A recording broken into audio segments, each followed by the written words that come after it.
और ब्रह्मा जी गए और भगवान के अवकाश पाते जैसे भगवान यमुना जी पान करने गए, उनके ग्वाल बालों का हरण करके ब्रह्मा जी ले गए। और अब देखता हूं ये बहलूपिया कृष्ण क्या करेगा।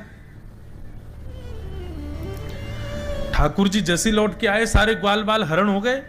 भगवान बोले मेरे ग्वाल बाल कहां चले गए भैया? खूब ढूंढे, नहीं मिले। ठाकुर जी रोने लगे, अरे मधुमंगल सीतामा तुम कहां चले गए?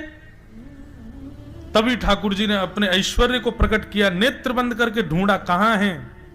तब दिखे ब्रह्मलोक में हाथ पांव बांध के ब्रह्मा ने बंधी बना रखे। भगवान बोले इस ब्रह्मा की इतनी हिम्मत। ठाकुर जी ने जैसे ही नेत्र खोले, जितने ग्वाल बाल थे सब ठाकुर जी में से प्रकट हो गए और उनके साथ ठाकुर जी लीला करने लगे। बोले इसको तो बाद में बताऊंगा मैं। 1 वर्ष तक ठाकुर जी अपने ही अंदर से प्रकट किए ग्वाल बालों के संग लीला करते रहे। 1 वर्ष बाद ब्रह्मा जी को लगा अब देखूं तो सही बहलूपिया कृष्ण क्या कर रहा है, रो रहा होगा जरूर। नीचे आकर के ब्रह्मा जी ने देखा तो जितने ग्वाल बाल ब्रह्मलोक में थे वो सब नीचे भी घूम रहे थे। ब्रह्मा जी बोले ये कैसे संभव हो सकता है, इनको तो मैंने बंदी बना रखा है।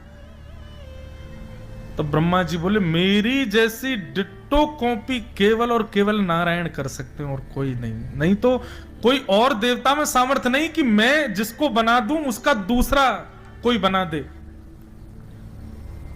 ब्रह्मा जी बोले भैया आप तो क्षमा मांगनी पड़ेगी, लेकिन ऐसे नहीं, ग्वाल बालों को लेके आता हूं, अर्पित करूंगा, फिर क्षमा मांगूंगा। ग्वाल बालों को लेने के लिए ब्रह्मा जी नीचे से जैसे ब्रह्मलोक जाने लगे तो ब्रह्मा जी से पहले ठाकुर जी ब्रह्मलोक चले गए और ब्रह्मा जी का रूप धारण करके गए और रूप धारण करके ब्रह्मा जी के द्वारपालों से कहा आजकल नकली ब्रह्मा बहुत घूम रहे हैं, मेरे जैसे दिखने वाला दूसरा आए तो मेरा आदेश है सीधे प्रहार करके मारपीट के भगा देना उसको, कोई दिक्कत नहीं। अब भगवान ब्रह्मा का रूप धारण करके ब्रह्मलोक में बैठ गए, असली ब्रह्मा आए तो वहां तो सीधे ऑर्डर थे कि सीधे मार दो। ब्रह्मा जी भीतर प्रवेश करने लगे, इतने में तो महाराज द्वारपालों ने बरसाने शुरू किए डंडा। ब्रह्मा जी बोले क्या कर रहे हो, क्या कर रहे हो, तुम ब्रह्मा को मार रहे हो, तुमको देख लूंगा मैं। बोले तेरे जैसे बहुत घूमे, चल भाग यहां से, हमारो असली ब्रह्मा तो भीतर बैठे हैं, तू बेलूपिया है। ब्रह्मा जी बोले अरे मैं ब्रह्मा हूं, मैं नीचे गया था पृथ्वी पर देखने। बोले तुम ब्रह्मा नहीं हो, ब्रह्मा तुमसे 10 मिनट पहले आके भीतर चले गए। अंत में ब्रह्मा जी ने स्वीकार कर लिया कि मैं नकली हूं, मैं भेलूपिया हूं।